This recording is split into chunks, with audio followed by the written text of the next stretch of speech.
Kyllä. Tosi hyvä. Mä haluaisin vielä palata siihen johtamisteemaan, koska se on mikä niin näkee, että nyt ihan selvästi, kun isot yritykset on alkanut ottaa näitä digitalisaatioita omakseen, niin se näkee just siinä, että ne strategiat on vielä ihan hämmäisiä ja näkee, että osinkoja jaetaan pois, kun ei ole mitään, mihin sitä niin pyrkkaa käyttää. Se näkee niin selvästi, että nyt ollaan niin siinä tilanteessa, että täällä on pakko tapahtua siellä tätä startup-mindin niin ihmisiä sinne ihan lähtien sieltä koko siitä johtamiskerroksesta, omistajat, hallitus, ylin johto, jotta se kulttuuri muuttuu. Jos ei omistajat pidä huolta, että hallitus on semmoinen, joka kykenee viemään näitä asioita eteenpäin, mikään ei muutu. Ne on ihan kivoja jäävuoren huippuja, mitä tehdään, mutta siihen se jää. Jos sitä koko ajan niin joudutaan taistelemaan tuossa. Se, mitä mä olisin Sarjalta vielä halunnut kysyä, toi vähän piirsi siihen, että on tämä uusi tapa, mikä on tässä niin lyhyellä tähtäimellä, ja sitten on tämä vanha dinosaurus siellä, mikä niin pikkuhiljaa jäystetään sitä pois. Niin tämähän on se, siis mun mielestä se mallihan on just nimenomaan, että sä rakennat sen uuden kiiltävän siihen vierelle. Ja se vaatii sen startup-mindin ihmiset ja sen ymmärryksen siitä, että tämä ei tuo fyrkkaa nyt heti. Tämä tulee viemään tämän meidän vanhan mallin pois, tämä tulee olemaan raskas tie ja se tulee olemaan YT:tä ja tulee olemaan kaikkea tätä, mitä ei haluttaisi nähdä edes. Mutta se on vaan pakko tehdä, koska muuten hävitään sitten se dinosaurus sieltä ajan kanssa. Ja tämä on se johtamisen dilemman ydin. Et koko tämä ketju ylös asti saadaan mukaan tähän keinoon. Mä oon pelottava samaa mieltä. Mä myös tykkään olla eri mieltä, mutta tällä kertaa mä täysin samaa mieltä. Ja ehkä vielä jos jatkaa tosta, niin musta kiinnostavaa on myös se, että sit kun se uusi kiiltävä on rakennettu, siis digitalisaatiohan ei ole projekti, se ei ole koskaan valmis, vaan todennäköisesti sä oot jo rakentamassa sitä seuraavaa kiiltävää siihen viereen silloin, kun sä oot puolimatkassa sen tavalla seuraavan uuden kanssa. Että tämä savupiipputeollisuuden malli, jossa katsotaan 5 vuoden tai 10 vuoden poistoaikaa investoinnille, on myös hiljalleen aika kaukana siitä, millä malla digitalisaatiota pitäisi tehdä. Ja musta on oikeastaan aika kiinnostavaa, että mä pelkään sitä riskinottokykyä, mikä monella yritysjohtajalla on, jotka sanoo, että eikä laiteta nämä osingoiksi, että ei tässä nyt tarvitse investoida. Siinä musta on aitoa riskinottoa. Niin, sehän osoittaa myös rohkeutta pysyä paikallaan. Mutta johtaako se sitten pitkällä aikavälillä haluttuun lopputulokseen, se on eri asia. Ole hyvä. Eli just tästä riskinottokyvystä, koska omistajan on aika kärsimätön. Eli omistaja haluaa tietenkin rahansa ja sitten pörssiyhtiöissähän tarkoitushan on tehdä voittoa. Eli mikä on sitten se balanssi siitä, että kuinka paljon uutta ja kiiltävää rakennetaan ja otetaan riskiä. Sen sieltä turvataan sitten se yritysjohto omaa selustajansa ja samalla kun se turvaa myös omistajan omistusta. Ja sitten tietysti kaikki nämä ketteryydet sun muut. Mä oon ollut isossa pörssiyhtiössä töissä. Ja se laiva osittain oli sen takia hirveän hidas, koska sitten oli ziljoona erilaista säännöstä. Ja sen päätöksenteolle sun muulle, kaikki compliance, kaikki tällaiset näin, että miten se balansseerataan ja rakennetaan sillä tavalla, että ei sidota käsiämme, mutta ei kuitenkaan jäädä kiinni jostakin isosta auditista tai vastaavasta, niin se on aika monen jongleraus. Kyllä. Vielä... Ole hyvä. Ota tulla vaan. Avaa sitten jo suus. Nopeat syö hitaat tässä tapauksessa. Tästä riskinottokyvystä, niin itse olen toiminut myynnin ja markkinoinnin johtamisen parissa pääasiassa ja tutkinut sitä paljon. Ja mun mielestä siinä on myös näkyvissä sellainen tilanne, että ehkä nimenomaan operatiivisella tasolla myynnin johtamisesta puuttuu monessa organisaatiossa nimenomaan tämä riskinottokyky. Takavuosina aika usein myyntijohtoa ja myyjiä kritisoitiin jotenkin IT-alalla siitä, että te myytte jotain, jota ei voida toimittaa. Mun mielestä se on kääntymässä toisinpäin. Että nyt se disruptiivinen voima, mitä myyntirajapinnasta tarvittaisiin ja asiakasrajapinnasta, niin se puuttuu.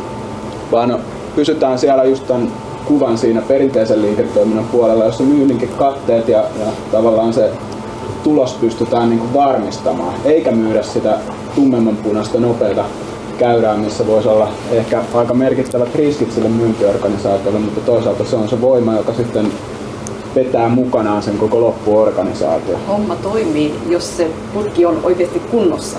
Et se, että myydään sitä tulevaa, mutta annas olla, jos käykin niin, että itse asiassa meidän IT ja meidän kumppani ei me olla nyt menossa tuohon suuntaan ollenkaan. Niitäkin esimerkkejä ihan olemassa Se ei ole olevassa elämässä pelkästään niin löytyy. yksisuuntaista työntämistä, vaan musta sieltä myyntirajapinnasta pitäisi tulla vahvemmin tavallaan niin sinne omaan organisaatioon se disruptiivinen voima, että hei, tonne suuntaan meidän pitää tehdä ratkaisuja. Tämä on Kaima Timo ja sitten keskeltä sen jälkeen. Joo, ihan lyhyesti siinä on johtamisesta ja sitten tuossa mainittiin Lassi sitä strategian merkitystä, onko se niin kuin strategia versus visio, niin onko tässä nyt itse rupesin miettimään, että onko visio enemmän sellaista startup-maista yleensä ja se strategia sitten ehkä sellaista niin kuin vanhan maailman asiaa, että jos se jättää tarpeeksi hyhmäiseksi ja keskittyy enemmän niin kuin johtaa asioita visiosta, niin pystyy silloin tekemään joustavammin näitä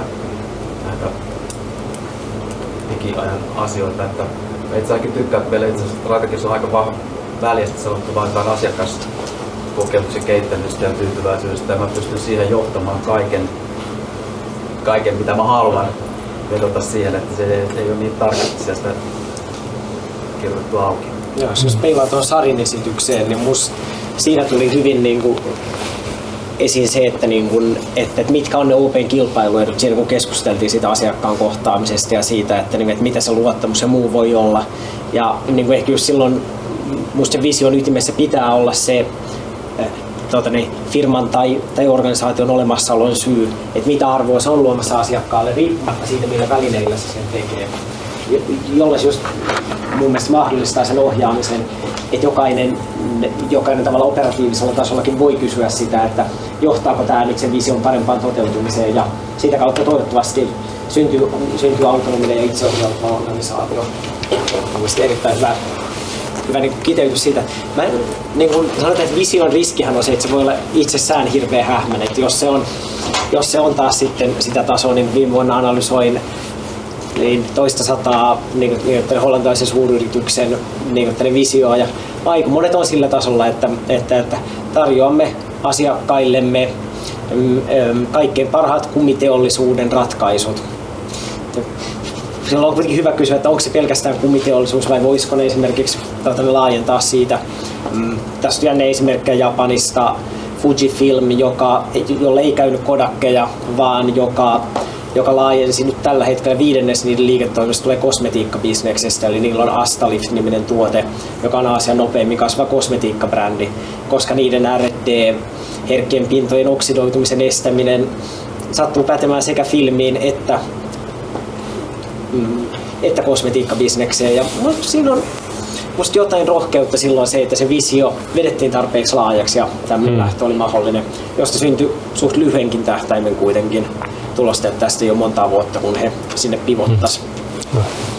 Joo, mä oon Jussi Heikkilä, Tiimit Oy, ja tehdään kanssa digimuutosta ja tässä kun näitä juttuja tehdään, niin organisaatiossa on aina niitä osapuolia, kenen palkka tai leipä on uhattuna.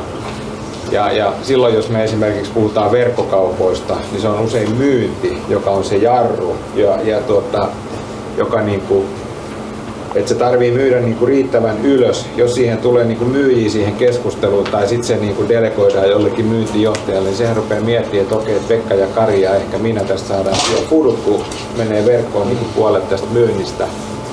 Et siellä on sitä vastustusta löytyy sellaisesta paikasta, jota sä yrität siinä firmassa kuitenkin auttaa, tai se palvelu voisi isossa kuvassa auttaa. Hyvä.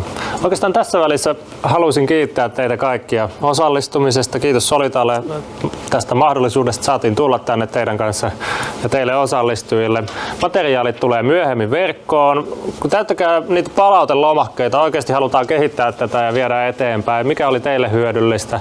Puhuttiin visiosta, johtamisesta, luovasta tuhosta, mentiin konkreettisiin keisseihin, että mitä tämmöiset isot dinosaurukset on lähtenyt tanssimaan vähän uudenlaista polkkaa. Ja lopputulos oli se, että tässä on varmaan aika paljon oppimista meillä jokaisella. Ja tosiaan vielä sitten pistäkää päivämäärä 6.6. mieleen. Silloin on sitten seuraavana teollisuuden digitalisaatio aiheena ja uskon, että siitä tulee äärimmäisen mielenkiintoinen päivä myös. Eli kiitos kaikille.